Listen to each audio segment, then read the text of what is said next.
How many people know this, but the grandson of a billionaire oil tycoon got so obsessed with making his own horror movie that it killed him. Andrew Getty is the grandson of the billionaire oil tycoon J. Paul Getty, who founded the Getty Oil Company, but their family is probably most famous for an incident in 1973 when J. Paul Getty III, Andrew's cousin, was kidnapped by Italian gangsters and held in a cave for several months. His right ear was cut off before they eventually paid ransom and got him back. So cut to 2002, and Andrew Getty is the slacker of the family. He doesn't want to be involved in the oil business. He doesn't even want to be an entrepreneur at all. He wants to make horror movies. Specifically, he's been having horrifying, haunting night terrors for years that he wants to basically exercise out of himself by turning them into this horror movie. The problem is that he's never made a movie in his entire life and doesn't have any idea how to do it. The solution is that he has millions of dollars at his disposal. But here's the thing, most rich people would just write down a bunch of vague ideas and then hire a bunch of fancy directors and writers and actors to basically figure out how to make the thing that he wants to make while he just sits there and watches.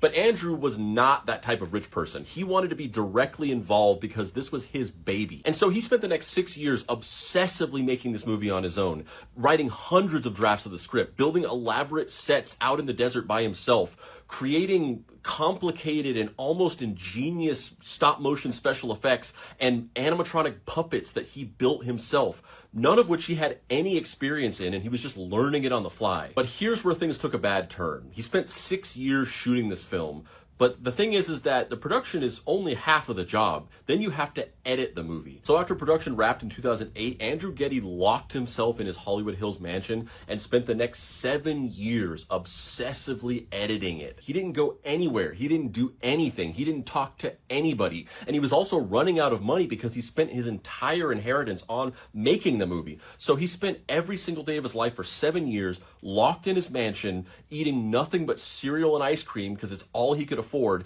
and smoking 3.5 grams of meth a day. The only human contact he had during these 7 years was with his live-in girlfriend, but neighbors said that the police were called on them 34 times due to these loud, explosive, violent fights that they had on a near daily basis. And then in March of 2015, one day his girlfriend came home to find Andrew Getty dead in his bathroom, succumbing to years of no sleep, meth use, and starvation. And the most striking detail was that the movie that he was making was only about halfway done. And so in 2015, knowing that it's what Andrew Getty would have wanted, his friend Michael Luceri, who produced the film, finished editing it. And then in 2017, it was released on Amazon Prime Video.